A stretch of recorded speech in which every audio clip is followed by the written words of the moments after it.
결혼하고 다시 원상복구 시키는 것보다 차라리 결혼 전에 동거부터 시작해가지고 같이 살 수 있겠다? 같이 못 살겠다? 조금씩 맞춰나가는 게 동거의 선순환이라고 생각하거든요. 내가 야 하면 너는 호 하고, 내가 호 하면 네가 안녕하세요, 반갑습니다.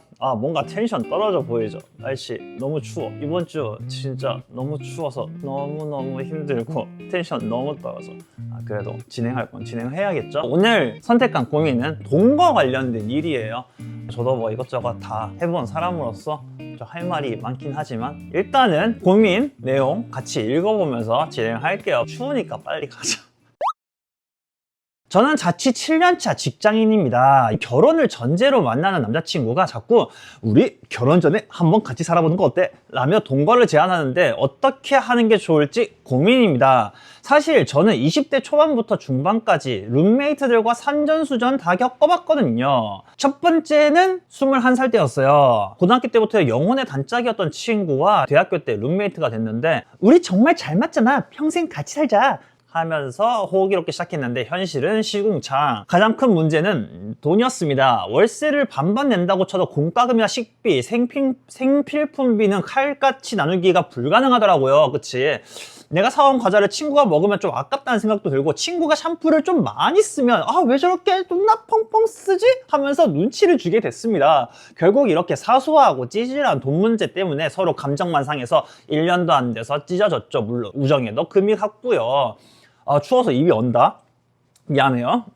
두 번째는 더 최악이었습니다. 자취할 줄 모르는 친구가 얹혀 살게 됐는데 세탁기를 돌릴 줄도 모르고 설거지를 쌓아두는 건 기분이었어요. 심지어 술 먹고 새벽에 들어와서 고성방가를 지르는데 진짜 살인 충동이 일더라고요. 그때 깨달았습니다. 남이랑 사는 건 지옥이구나 해서 혼자 살다가 한 번 더 마지막 룸메이트 언니와 그나마 3년을 넘게 살면서 해탈의 경지에 이르러 잘 지내긴 했지만 그 과정에서 겪은 수많은 감정 소모와 포기의 과정이 너무 힘들었어요.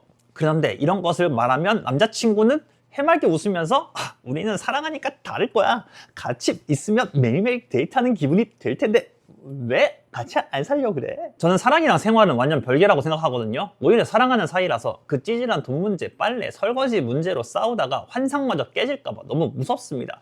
저는 그냥 지금처럼 각자 집에서 편하게 쉬고 데이트할 때만 만나는 게 서로의 평화를 지키는 일이라고 생각하는데, 남자친구는 제가 동거를 거부하는 게 자기를 덜 사랑해서 라고 오해하며 서운해합니다. 제가 과거 때문에 너무 겁먹고 있는 걸까요? 아니면 그래도 동거를 한번 진행해 보는 게 좋을까요? 라고 했는데, 이게 약간 읽으면서 나도 계속 옛날 과거가 생각나는데, 저도 성인이 되자마자 어쩔 수 없이 룸메이트랑 같이 살게 됐어요. 살게 됐는데 그때 겪었던 룸메이트가 약간 그런 거 있잖아. 막 예전에 막 안녕하세요라든지 뭐 콜투쇼라든지 고민상담 이런 곳에 룸메이트 관련 썰이 나오잖아. 그렇게 썰 나와가지고 막 푸는 거 보면 진짜 성에도 안 차. 지금 이 3명의 사연 성에도 안 차. 그 정도로 많이 극단적인 사람과 살았거든요. 그렇기 때문에 그 이상의 공감을 한다. 사실 저도 너무 힘들었어요. 그래서 그때 이후로 계속 혼자 살았어요. 정말 좋은 사람 동거 아니면 이런 룸메이트 제안해도 싹 다 거절했어. 그 정도로 누구랑 같이 사는 것에 학을 띠던 사람이었거든. 근데 저도 되게 여러 과정으로 좀 바뀌긴 했어요. 당연한 거겠지만 모든 사람이 같지도 않고, 나이가 정확하게 어떤지 모르겠지만 20대 초반에 그 푸릇푸릇한 이제 막 성인 된 사람들의 동거와 어느 정도 나이도 먹고 사회 경험도 있고 뭐 연애 경험도 좀 있고 이런 사람들이 하는 동거, 룸메이트, 요 결이 조금 다를 수도 있다고 생각하거든요. 보통 사람들은 이렇게 시간이 지나고 나이를 좀 먹으면서 어느 정도 좀 철이 좀 들기 마련이고, 남에 대한 배려 같은 것을 조금 배우면서 어른이 되어가는 그런 과정을 거치잖아요. 그러면서 겪게 되는 동거, 룸메이트는 좀 다를 수도 있어요. 뭐 그런 의미일 수도 있는데, 두 번째 겪었을 때 본인도 남이랑 사는 건 지옥이구나 라고 했지만 결국 마지막에 또 언니랑 같이 살았잖아요. 약간 그럴 수도 있을 것 같아. 이런 상황이 놓여서 어쩔 수 없이 같이 살면서 겪을 수도 있긴 하지만 결국에는 우리가 어렸을 때 지냈던 그런 룸메이트와 또 지금 겪는 동거나 룸메이트랑은 또 다를 수 있어요. 그렇기 때문에 이 사람이랑 같이 사는 게 두렵다, 싫다 이거보다 단순하게 내 과거의 룸메이트 경험이 힘들고 지치고 피곤했고 스트레스 받았던 게 너무 강렬하게 기억이 남아있어가지고 아, 남자친구랑 또 동거는 좀 힘들 듯, 우리 그냥 이대로 사귀자, 요 결은 조금 아닌 것 같아요. 남자친구는 어떤 사람인지 내가 모르겠지만 다를 수도 있잖아요. 그리고 무엇보다 본인은 3명의 룸메이트를 겪었잖아요. 3번의 타인과 사는 경험을 겪었잖아. 그러다 보니까 본인도 나름의 타협할 수 있는 부분과 뭐 여기 아까 뭐 있잖아, 수많은 감정 소모와 포기의 과정이 너무 힘들었다고 했잖아. 그러면 본인도 알 거잖아. 나라는 사람이 남과 살 때 어떤 부분까지 내가 포기할 수 있고 양보할 수 있고 배려할 수 있고, 근데 이것만큼은 절대 양보 못해, 절대 포기 못해 하는 부분도 당연히 있을 수 있고, 이런 부분에 대해서 자기 자신에 대한 인지가 좀 서 있으니까 그런 부분에 대해서 동거할 수도 있는 그런 남자친구한테 미리 얘기해보는 것도 되게 좋아요. 나는 이런 부분이 되게 힘들고 이런 부분이 안 되면 난 같이 살기 힘드니까, 이런 식으로 미리 언지를 주는 거는 난 되게 현명한 방법이라고 봐요. 그리고 맨 처음에 얘기했잖아요. 요즘 결혼을 전제로 만나는 남자친구, 결혼을 전제로 전제로잖아? 결혼하고 따로 살 거야? 아니잖아. 결혼을 전제로 하는 남자친구면 결국 결혼하면 같이 살 거야. 둘이 어떻게 사는지 모르겠지만 본인은 최소한 자취 7년 차라고 하니까 본인은 자취한다고 쳐. 남자는 본가에 있는지 뭐 자취를 하는지 난 몰라. 그래서 최소한 우리가 결혼해가지고 전세 계약해가지고 살았다가 막상 안 맞아가지고 아씨 얘랑 헤어져야겠어, 도저히 못 살겠어 해가지고 이렇게 갈라서는 것보다 차라리 지금 본인이 자취하는 것에서 남자친구가 스며들던지 아니면 좀 더 넓은 방 구해가지고 같이 살던지, 결혼해서 하는 이 단계보다 최소한 좀 더 간단할 거란 말이지, 좀 더 진행하기 쉬울 거란 말이지. 그러면 이렇게 진행해보고 한번 살아보는 것도 난 방법이라고 봐요. 그리고 간혹가다 이렇게 동거, 룸메이트 뭐 이런 거 할 때 계약서를 뭐 써라, 어떻게 하겠다 저렇게 하겠다 이런 거를 써서 남겨둬라 라고 하는 사람들이 간혹 있는데, 개인적인 의견, 정말 개인적이에요. 정말 별로라고 생각해요. 그치? 룸메이트 정도면 그럴 수 있어. 근데 우리가 동거를 한다는 것은 사랑하는 사람과 하는 거기 때문에 거기에 대해서 이렇게 너무 딱딱하게 이렇게 하지 않으면 이렇게 할 것, 너는 이렇게 하고 얘는 이렇게 하고 우리 이렇게 하면 뭐 벌금 낼 거고 어떻게 했을 때 헤어질 거고 이렇게 막 쓴다는 게 좀 정없어 보여. 솔직히 정없어 보여. 우리가 무슨 사랑을 할 때 누가 길고 누가 짧은지 재면서 연애하는 건 아니잖아요. 서로를 사랑하고 아끼는 마음 때문에. 그래서 내가 조금 포기하고 내 걸 좀 더 주는 한이 있어도 이 사람이 행복하길 바라고 우리 사랑이 영원하길 바라고 이 관계 유지하고 싶어 하는 게, 이게 연애고 사랑이고 동거하는 목적이라고 보거든요. 근데 여기 계약서를 딱딱하게 쓴다? 난 그럴 바에는 차라리 동거를 안 하는 게 낫지 않을까? 진짜 이거 쓰고 싶으면 어쩔 수 없이 동거도 안 하고 결혼했을 때 정말 얘랑 같이 사는 게 힘들 것 같다, 결혼은 해버렸고 결혼 상대로는 괜찮은데 진짜 같이 사는 건 좀 벅차다, 그랬을 때 남겨둘 수는 있겠지. 아니면 정말 이 사람이 배려를 안 하고 이기적인 사람이다, 그랬을 때 뭐 이렇게 쓸 수는 있겠지. 상황에 따라 그럴 수 있는데, 그럼에도 저는 그런 계약서, 서약서 그렇게 좋아 보이진 않아요. 그럴 바엔 나는 헤어지는 게 맞다고 생각해.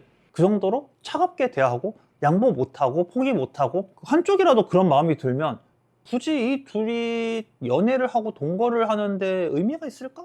라는 생각이 한편으로는 들어요. 그 대신 아까 얘기했던 것처럼 내가 타협보기 힘든 이런 것들을 포함해서 뭐 어느 정도 선을 그을 수는 있겠지. 뭐 빨래는 네가 하고 설거지는 내가 하고 요리는 네가 하고 빨리 개는 건 내가, 업무 분담은 어느 정도 할 수 있겠지만 이렇게 하는 것을 굳이 우리가 서약서 쓴다고 한들 사람 일이 어떻게 될지 모르는 게, 갑자기 남자 쪽이 일이 바쁘고 여자 쪽이 엄청 한가할 수도 있고, 갑자기 여자 쪽이 엄청 바쁘고 남자 쪽이 엄청 한가해가지고 서로의 일이 어떻게 될지 모르는 거예요. 예를 들어서 설거지가 예를 들어서 남편 목이야. 설거지가 막 이렇게 쌓였는데 누가 봐도 얘 진짜 너무 힘들고 바쁘고 시간이 진짜 나 없는 걸 알아. 같이 사는 사람이 보기도 너무 힘들고 지쳐 보여. 그 상황에서 씨발 야 설거지 네 몫이니까 네가 해 이 새끼야 할 수 있어? 그렇게 할 수 있는 여자 세상에 별로 없을 거야. 최소한 이런 걸 알면 아 그래 뭐 바쁜 거 뻔히 보이니까 일단 설거지 내가 하자 그랬을 때 그럴 수 있지. 남자 쪽에서도 나름 자기 롤을 여자가 해준 거니까 좀 한가 좀 캄다운이 됐을 때 아 그래도 요리하는 거 원래 여자친구가 하는 거긴 한데 그래 뭐 이렇게 설거지도 해준 거 고맙고 하니까 한번 요리라도 간단하게 배워가지고 내가 요리를 해볼까? 할 수도 있는 거고 약간 이러면서 서로의 배려와 배려가 거듭돼서 조금씩 맞춰 나가는 게 나는 동거의 선순환이라고 생각하거든요. 동거가 좋은 이유, 동거를 옹호하는 이유. 진짜 이 관계가 그 이상으로 내가 야 하면 너는 호하고 내가 호하면 네가 헤이 하고 약간 이런 관계가 될 수 있는 게 동거라고 생각을 하거든요. 물론 이게 진짜 안 맞으면 같이 살기 힘들면 헤어지는 게 맞지. 그래도 얼마나 좋아. 결혼하고 이 꼴을 봐가지고 지키야 혼인신고 좆됐네 해가지고 다시 원상복구 시키는 것보다 차라리 결혼 전에 동거부터 시작해가지고 어느 정도 이런 거 맞춰나가고 같이 살 수 있겠다? 같이 못 살겠다. 아, 이 사람한테 이런 면이 있네? 저런 면이 있네. 미리 파악하는 게 난 좀 더 현명한 방법이라고 생각해요. 정말로. 그리고 동성이랑 계속 룸메이트 했잖아요. 근데 처음으로 남자친구랑 이성이랑 동거를 해보는 거잖아. 다를 수 있어요. 좀 다른 느낌일 수도 있고 또 그 남자는 당연히 지금까지 겪은 친구들, 언니들과 다른 결일 수도 있고 같은 사람은 아니잖아. 셋 다 다른 경험을 한 것처럼 이 남자는 좀 다를 수도 있고 또 모르지. 이 남자가 이전에 뭐 다른 룸메이트나 동거 경험이 있었으면 좀 더 당신을 당신 이상으로 더 배려를 해주고 더 맞춰주고 더 나은 동거 생활 그리고 나아가서 더 나은 결혼 생활 이 될 수도 있다고 보거든요. 그래서 저는 개인적으로 두려워할 거 없다. 오히려 남자친구가 결혼 전에 한번 같이 살아보는 거 어때? 라고 제안한 거 아, 그 정도로 나랑 같이 살고 싶구나 같이 함께 하고 싶구나 좀 더 좋게 생각하는 게 좋을 것 같아요. 생각보다 동거 괜찮아요. 단적으로만 봐도 둘이 지금 따로따로 살고 있는데 데이트를 하기 위해서 시간을 잡고 장소를 잡아가지고 어디선가 이동해서 만나잖아요. 최소한 이 이동 시간 왔다 갔다 하는 이 서로의 왕복 시간 이것만 줄여도 같이 할 수 있는 시간 5월 자기 개인적으로 할 수 있는 시간 이만큼 이 시간을 더 벌 수 있어요. 따지고 보면 그러니까 되게 효율적인 연애가 될 수도 있다. 아무튼 그래요. 사실 요즘에 손님들도 그렇고 은근히 동거하는 손님들이 많이 보이거든요. 진짜 많이 보여요. 내가 누구라고는 얘기하지 않을게. 근데 요즘에야 좀 동거 문화가 나름 그렇게 이상하지 않은 문화처럼 보이게 됐지만 5년, 6년 전만 해도 동거라는 것을 되게 안 좋게 보는 시선들이 정말 많았거든요. 나는 그 이전, 훨씬 이전부터 동거를 되게 옹호하는 입장이긴 했어요. 내 주변에 결혼 예정인 사람이라든지 사귀고 있는데 또 오래가는 그런 커플이라든지 되게 많이 동거를 제안할 정도로 찬양론자 같은 느낌이었거든요. 특히 일본에 있었을 때는 아무래도 도쿄에서 다들 깨작깨작한 집을 되게 비싸게 월세 주고 살고 있으니까 동거해서 합쳐서 나름 좀 괜찮은 큰 집을 같이 얻어서 사는 것도 난 되게 현명한 방법 중에 하나라고 보거든요. 우리나라 같은 경우는 본가에 살고 있는 케이스도 너무 많아가지고 좀 아리까리하지만 그럼에도 저는 되게 동거를 옹호하는 추천하는 그런 편이었기 때문에 근데 봐봐요. 내가 맨 처음에 얘기한 것처럼 내가 룸메이트에 대한 안 좋은 기억이 이 이상 그런 밑길을 달리는 룸메이트를 경험했는데도 불구하고 심지어 혼자 살면서 나는 씨발 절대 결혼도 안 할 거고 동거도 안 할 거고 룸메이트도 안 구할 거야 가족이랑도 안 살 거야 그냥 혼자 살 거야 했던 사람인데 근데 지금 이 정도로 네 많이 바뀌었거든요. 물론 나도 모든 룸메이트 모든 동거가 되게 행복하고 좋았던 건 당연히 아니에요. 당연히 아닌데 그래도 그런 과정 봤을 때 결과적으로는 내가 소중하게 여기는 사람과 같이 동거를 해보는 거 특히 결혼 전에 동거해보는 거는 되게 괜찮다고 생각해요. 우리가 막 흔히들 그런 거 하잖아. 내가 만날 사람이랑 같이 등산을 해봐라든지 안 좋은 환경에서 이렇게 노출돼봐라. 장기 뭐 여행 해외여행 가서 뭐 다 필요 없어. 2주를 함께 유럽 여행을 가도 모를 수 있는 게 내가 만나는 사람이야. 근데 동거를 하잖아. 감출 수가 없고 모를 수가 없어. 서로에 대한 걸 너무 많이 알아버리니까 그 이상을 느끼게 되는 계기가 될 수 있다. 그러면서 한 번 더 아, 이 사람 정말 결혼할 수 있겠구나. 아니면 아, 역시 결혼하기 좀 힘든가? 가 될 수도 있고 여러 결정을 할 수 있는 이런 터닝 포인트가 또 될 수도 있다고 보니까 저는 동거를 해보는 게 좋다고 생각합니다. 혹시라도 뭐 다른 의견이 있으신 분들 뭐 아니면 궁금한 사람들 댓글이나 따로 고민 사연 신청해 주셔도 감사하고, 이 내용 혹시라도 도움이 되셨다, 재미가 좀 있었다, 아니면 너 새끼 그래 고생했어 하면 좋아요 구독 눌러주고, 저는 다음에 볼게요. 들어가요. 춥다. 감기 조심하고.